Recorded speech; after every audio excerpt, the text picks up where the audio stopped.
intimidate the team with the booing during the game, but it's different for the anthem. I think we should be respectful.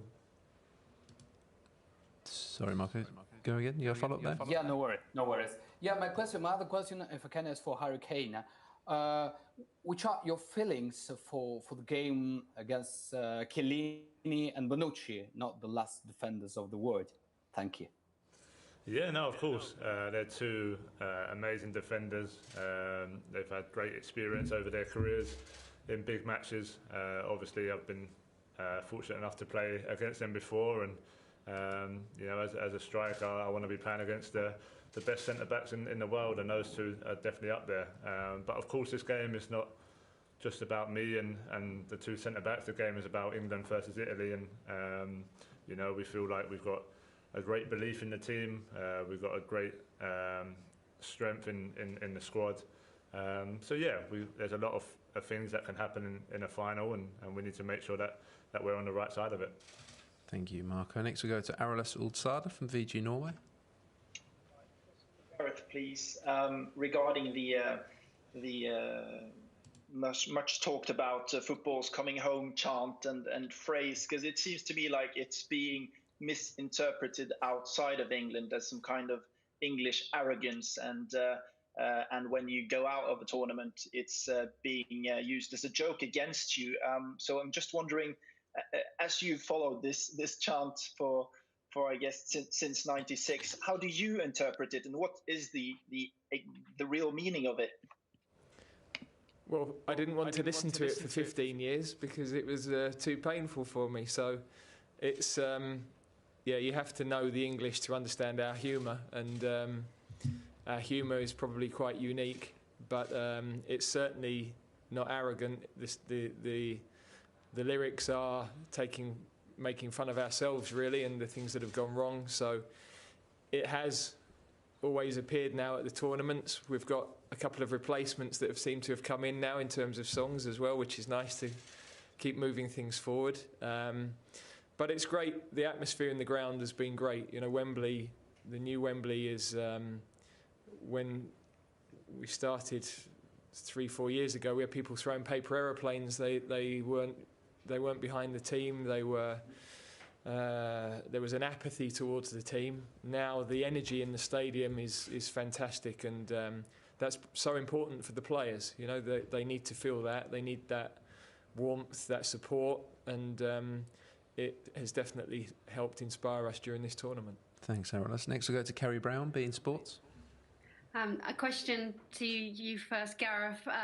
Jeff Hurst has likened your leadership to the leadership of Sir Alf Ramsey. The Queen has just sent you a message far too early on in your years. I'm wondering how you are dealing with reaching an England final, because the whole nation are trying to get their head around it. I think, we're very calm.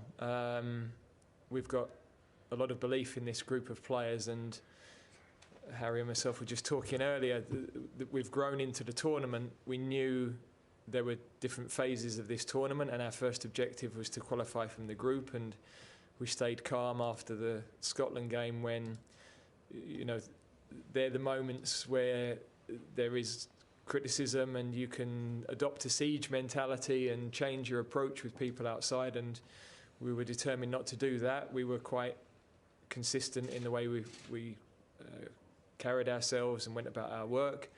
And from there, it's been opportunities to make history every time we've played, it seems. So we've done that, the players have done that, and we're looking forward to the challenge. It's a brilliant game to be involved in. It's a brilliant game to prepare for, because we're playing a high-level opponent, and they're tactically very good. They've had a tremendous run, so that's another great challenge for us. And a question to you, Harry. You've just experienced something that your coach did go through at Euro 96. You've seen all the fans on the street. The nation will take to the street for you right now, Harry. How do you bottle that? And you've already reached a final. You've made history, but I don't think you're done yet, are you? No, I mean, that's the challenge now. of course, we've been knocking down barriers along the way, but we started this tournament with an aim to win it, and we have that opportunity tomorrow night. And yeah, to see the fans on the street like they have been, and see the reception that we've had as we've pulled into the hotel here, and as we was leaving St George's Park, is yeah, just showing us how big an occasion it is. I think in Russia, obviously we was over there and we was in our own bubble, and we could see videos of what it was like back home, but we couldn't really experience it ourselves. And yeah, even this camp, obviously we've been kind of just onto the next one, just focusing on the next game, which we've done for this final. But it's great to see the reception that we're getting, and we know how much it means to the English fans all over the country. So we're proud to be representing them, and hopefully we can do them proud again tomorrow night. Thanks, Gary. Antonello Guerrero, La Repubblica. Hello, everyone, and good luck for tomorrow. I have first a question to Gareth. What concerns you most? I mean, of Italy, maybe Chiesa, where he's in a great form recently, or more the midfield? Because I mean, how much are you concerned about these three, Jorginho, Barella, and the others, against two maybe the least experienced players in your team, which are Rice and Phillips? Yeah, I think when you're the coaching team, you watch everything, and you have to decide the most important information for the players and not flood them with too much. Try and adapt the game to our strengths. Try to highlight the potential weaknesses in the opponent. So, of course, there are fantastic players all through the Italian team. They have a good tactical plan, experienced coach, and an amazing record over the last 30 games. So we're very aware of that. But players like our two midfield players, they've played beyond their experience in this tournament, and they've already played against Luka Modric, Toni Kroos. So they've had to adapt to these types of midfield players with great European experience, and they've done that brilliantly. We're different, you know. We have our own strengths. We have our own style of play, which is geared towards the strengths of our own players, and that's the beauty of football, that every team has different strengths, and we've tried to play to ours and adapt our game to our strengths, and we need to do the same tomorrow. And I have a question for Harry as well. Harry, as a captain, how different is the eve of this incredible game, especially for you and your mates? I mean, after 55 years, and we all know that. I mean, how different is from other games, and how do you prepare all to face this incredible challenge? Yeah, if I'm totally honest, you know, we've gone through the same preparation as we have done the last few games. You know, we've had the same amount of time in between in terms of to recover and to prepare and to work on the training field. So soon as the game finished in the midweek, it was just full focus onto this one, and we went through the same strategies and the same routine that we'd gone through before. So yeah, of course there's an extra level of excitement and anticipation, but that's all part and parcel of playing in major football. So a lot of us have played at the highest level in our club careers.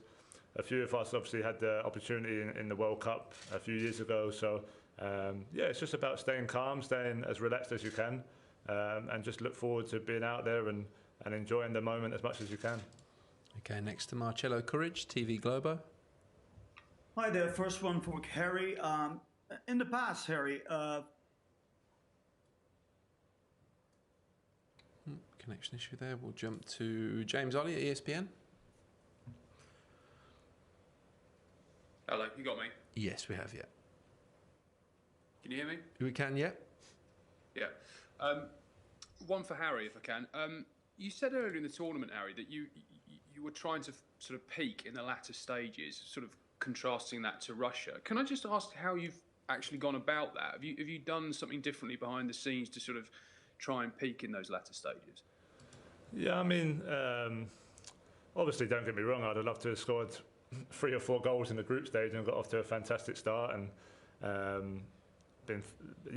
gone on from there. But it was more probably about the energy. I felt like in the World Cup, obviously it was such an amazing start.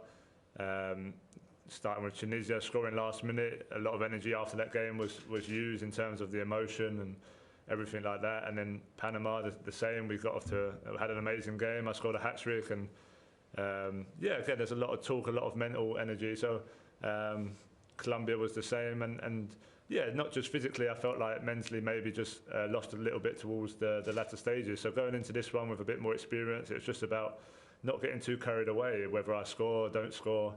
Obviously, we was winning games, which was the most important thing. So it's just about just staying in the moment, not getting carried away, just knowing that as a player and as a team, we're on the right track. And thankfully, it's worked out. It's worked out pretty well. But I guess that's all part of the learning curve of playing in major tournaments and gaining that experience. So hopefully, I've got enough left to finish the job tomorrow. Thanks, James. Marcello, we have you back, so we'll try again. Okay, so Harry, first question to you. In the past, before big matches like these, football teams used to do these mind games to scare the opponent. But this English team brings such a humbleness in the narrative that it seems odd to do something like this. Do you fear being too friendly to your opponents in a final like this? No, I don't think so. I think obviously that's the personality of a lot of the players in the squad. They are humble, they are respectful, but I think we have a real focus and determination to win. I think we've shown that in the last tournament we played and going into this tournament, knocking down barriers that have been there for our country for a long, long time. So I feel like in modern football nowadays there isn't so much probably mind games before and getting too hyped and getting too out of control. We have a real focus of where we want to be, a real vision of where we want to be. Without that and without our winning mentality, we wouldn't be in the situation we are now. And for Gareth, I interviewed Ian Broody, who wrote Three Lions, the It's Coming Home song, 2 days ago. And I asked him if he had to do a new version of the song for this team, which player he's going to pick to put in the lyrics. And then he mentioned Harry as a super striker, but he's told me that it should be only you, Gareth, because you're the unity of this team. You mean a lot for this team. How do you take this on? I think any manager relies on having support from coaches, especially. I've got a fantastic assistant, Steve Holland, who we've worked for a number of years now, and I couldn't do what I do without him. But we have a big staff, and in modern management, in any business, you can't lead without good people around you. You need the right information, the right support. And so, I'm fortunate to be in that position.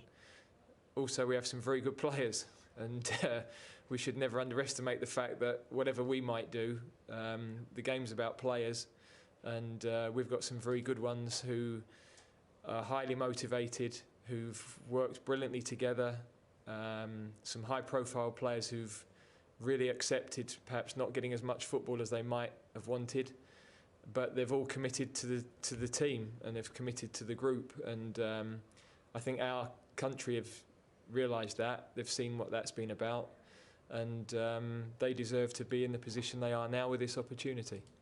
Thanks, Marcello. Alex Howell, BBC Sport. Hi, Gareth. Hi, Alex. I was just going to ask, have you allowed yourself to think about what it would be like if you managed to win this tournament? I know you're very focused on the game, but have you had a couple of moments when you thought about what it would be like to bring the trophy home? No. I mean, at the back of your mind, you always have to have a bit of a vision of how you would like to see the end and play that out. But the reality is, I think you've got to focus on the processes and focus on the performance, and that's what we have always done with this team. And I think that it's important that the players have an understanding of that. Whatever path the game takes, and it can take any number of different paths. Football matches are like that. They're prepared and they're ready. So it's pointless if you start to think about the end or after while you're still involved in the game or before the game. Then you're probably heading in the wrong direction. And we've just got to make sure we control the bits that we can control. Thank you. And then just one more, Gareth. I know you spoke to my colleague earlier, John Murray, and mentioned that Phil Foden had a slight knock. I was just wondering whether there had been chance within the team to assess him and whether he'll be available for tomorrow. No, as I said earlier, he's a doubt. We've been on the bus for the last couple of hours, so medical team will sort of give us a final update on that later. But he's definitely doubtful, although it's not something that's serious. It's just a case of whether it's going to keep him out of this particular game. Thanks, Alex. Simon Evans, Reuters. Hi, Gareth. I mean, obviously, this being a final, it's logical that this is the strongest team you're going to face in this tournament. What do you think the team has to do better than it's done in previous games? Very good performances throughout, but to raise their game for this, what areas have you been focusing on doing better in? Well, it's not necessarily about better. It's the challenge of every game is slightly different, and in finals, actually, the key is to hit your normal level. Right. Lots of teams in finals end up underperforming, and you don't have to find a level beyond where you've ever gone before. It's about hitting and doing what you're good at, transferring what you do every day on the training pitch into the match. And I think our players know that's our ethos. They've been in matches, as Harry said earlier. We've got a number who've played in Champions League finals now, a number who've been to a World Cup semi-final. So we know that those preparations are important. Every game is different, every opposition is different, and we always review our matches. We always look back and look at what we've done well and what we could do better. But you know, this game now is a different sort of tactical challenge, a different opponent, and we've got to prepare properly for that. Thank you. Good luck. Thank you. Thanks, Simon. Jack Pitbrook, The Athletic. Hi, Gareth.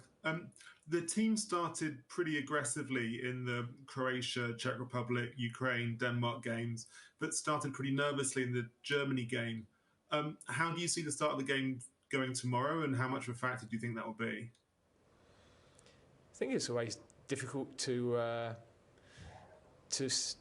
know that, because events can happen at the beginning of a game. You know, there can be a challenge that bounces for somebody, and you know, a chance can be created, or a pass can drop short, and that can, you know, affect a team for a couple of minutes. So, but I think the biggest thing is that we know that whatever happens during the game, all the players are together. They've got colleagues who are going to work together to pressure the ball. They've got colleagues who are always going to be available to receive the ball. And in the moments where you have to suffer a bit as a team, the team respond well. They dig in together. We're blessed that we have forward players who defend from the front and recognise the importance of that part of the game. And in the modern game, that's so important. You don't carry players without the ball. And that gives you a foothold in games. You can gain confidence from that. So the start, of course, is important. And you'd like a stable start, but the game could be 95 minutes, could be 120. We've got to make sure we're ready for however long it takes. Thanks, Jack. Javier Caceres? Yes, one question for Gareth. The former Premier League coach Mauricio Pochettino once famously said that there's something particular about the English football that a coach always loses his team for 10 minutes due to the pressure of the public. They have so much influence on the game. Have you experienced something like this during this tournament, which is more or less the first time after a year without public? And what are you going to do to get your team be wearing a cold hat in this match tomorrow? Yeah, it's important for us. We've talked to the players for years about the importance of discipline on the field, staying calm if we concede, which we knew we wouldn't go the whole tournament without conceding, and in the semi-final we responded really well to that moment. Within a few minutes we'd created 2 chances and we were back level in the game in 10 minutes. I think that's key. The players know, especially the players that have been with us a long time, that yes, the atmosphere around you can be intense, but you've got to keep your focus on the parts that you can control and not be distracted by things, not lose heart when things are going against you. They're the moments you have to dig in, and we've got a lot of leaders who are growing in the group. We're blessed in that regard in the starting team and also in the squad, and their voices before games, during games are really important. Thanks, Javier. We're on to our final question, and it would be Theo Squires. Hi both. Got a question for each of you. I'll start with Gareth. It's quite a young England squad you've got, but since the 2018 World Cup semi-final, a number of your players have been in Champions League semi-finals, Champions League finals, even Europa League as well. But when it comes to making a name in a side like this, I suppose your midfield's where you're lacking players with that experience. Does that come into your thinking when you're naming a side, or is it just they've been doing so well throughout the tournament, there's no real reason to doubt what they're doing? No, I think there are benefits to having experience of big matches, and sometimes there's benefits for it all being fresh and exciting and new. And you know, Declan and Calvin in particular have adapted so well to that challenge. As I said earlier, they've already played against some outstanding midfield players in this competition, so we've got trust in all of our players. That's why we've selected them. We've known that in any situation we'd be happy to put any of them on the field. We've put some really young players into matches that had a high profile, potentially quite a lot of tension and pressure. They've all dealt with that really well, and we've had some senior players coming back from injury that have contributed, really importantly as well. So this effort has been about the whole squad, and that will continue into tomorrow. Now for Harry, you've been part of this journey pretty much ever since the beginning. Obviously, you're England captain, you're part of that semi-final, and you're one of the players to have played in semi-finals and finals since then. But you've also got a number of your teammates who are club captains for their respective sides, like you think of Jordan Henderson, Maguire, Connor Cody, Jack Grealish. How important is that to the group, having these leaders and having these players who have played semi-finals and finals going into this game? Yeah, that's a massive strength of ours as a squad, I feel, as the captain, it's not an easy job, but it's definitely made easier when you have them types of leaders around you, because it's not just one voice. We have many voices, like the manager said, that help out during games, after games, before games, and that's a huge part of a successful team. So of course we wouldn't be where we are without all those players, and I think they've given a real good vision for the younger players in the squad as well. And every big game that you play, you want as much experience as possible, and like I said, we definitely have that. So it's going to play an important role, obviously tomorrow, and the future of this team as well. Okay, everybody, that concludes this evening's media conference. Thank you for joining us. Thank you. Thank you. Goodbye.